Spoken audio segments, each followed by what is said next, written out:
kalau sodako itu ya definisinya sebenarnya gimana? Maksudnya apa sodako itu harus ke anak yatim, ke masjid? Kalau misal praktek temen kita itu tuh ada disebut sodako enggak? Itu yang kita keluarkan Kebaikan. senyum saja saudara. Tapi aku senyum tapi orang yang marah tak senyum. Ya urusannya dia tidak menerima sodako. Berarti wongnya loro. Pak, kembali kepada ketaatan tadi Pak. Itu kalau kita hubungkan dengan makalah ke-27 tadi ya, tentang akal ya. Itu tentang akal 17.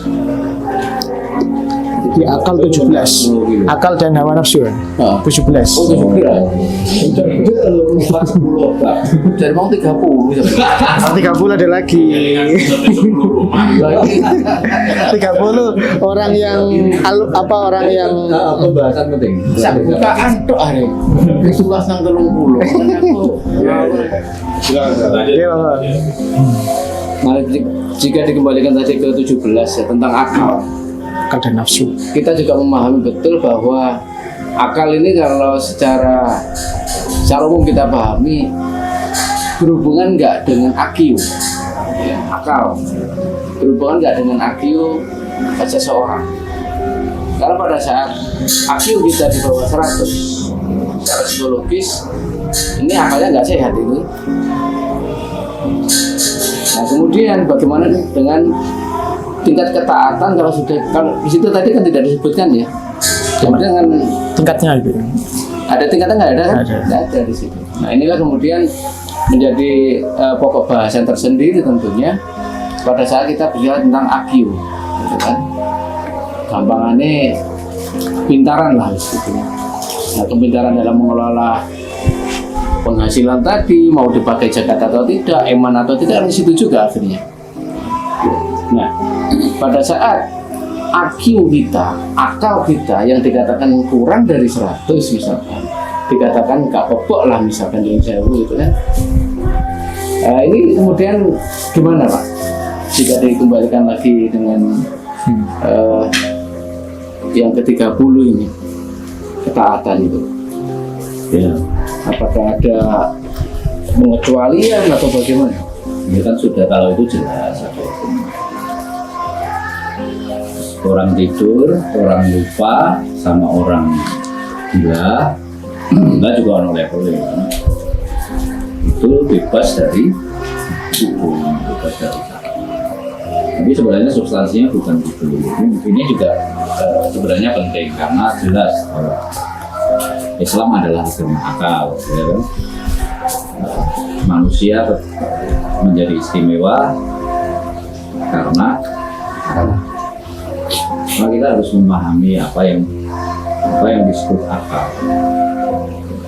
Kalau sudah bicara tentang ketaatan dan ma'rifatullah, ma'rifatul Rasul, kita harus menyelidiki akal kita sendiri. Jadi dimensi akal itu ada 4. Yang pertama budi. Kalau orang Jawa menyebutnya budi. Maka sering disebut akal budi ya.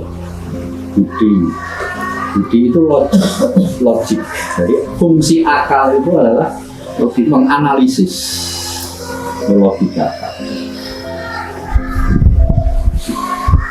Tapi logik menganalisis itu tidak mungkin bisa bekerja. Budi itu tidak mungkin bisa bekerja kalau tidak ada apa? Masalah. Memori. Ya.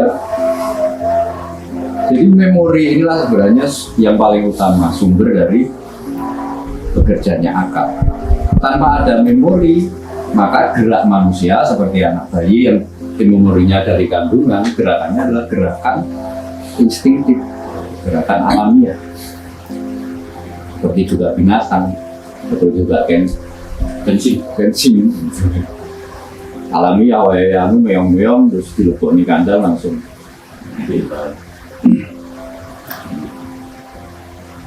Memori, kita bisa menganalisis seperti ini karena di otak kita sudah ada memori terutama adalah bahasa yang disimpan di dalam bahasa memori, Pak. Sehingga akhirnya kita bisa mengeluh. Nah, ketika belum ada memori, bahasa yang bisa diucapkan seorang anak kecil hanya 3 huruf, dan ini adalah bahasa semesta yang selama ini tidak kita pelajari, jarang kita pahami. Bahasa semesta itu hanya 3 huruf, A, U, dan M. Nah, semua anak bayi itu yang keluar dari mulutnya hanya A, U, sama I.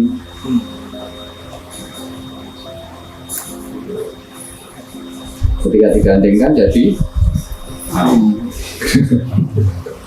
gue nasi barang itu bahasa semesta. Dalam 2 ini ada energi yang luar biasa ketika dikelola dalam 3 ucapan. Nah, itu memori yang dibawa dari semesta karena dia terbuat dari fisik ini, terbuat dari unsur awal. Nah, dia bisa berlogika karena adanya memori. Tapi dalam tradisi Jawa yang sangat berbeda dengan tradisi Timur yang sangat berbeda dengan tradisi Barat, memori itu tidak sesederhana itu. Memori itu bukan hanya kumpulan informasi yang ada di long term memori kita yang ada di otak. Ada bagian namanya long term memori. Bukan itu. Memori itu kalau orang Jawa disebut manah. Itu lebih luas dari itu. Artinya apa? Bahwa memori itu bukan hanya ada di pikiran, tapi dalam seluruh tubuh kita, dalam seluruh sel kita ini ada memori. Ada memori, ada pesan yang tersimpan. Otak kita tidak ingat hidung nenek moyang kita seperti apa, tapi hidung kita membentuk sendiri, sama dengan hidung kakek moyang kita, rambutnya apa ya. Itu memori yang tersimpan dalam seluruh. Mbakku berarti UPS ya. Seluruh sel-sel kita.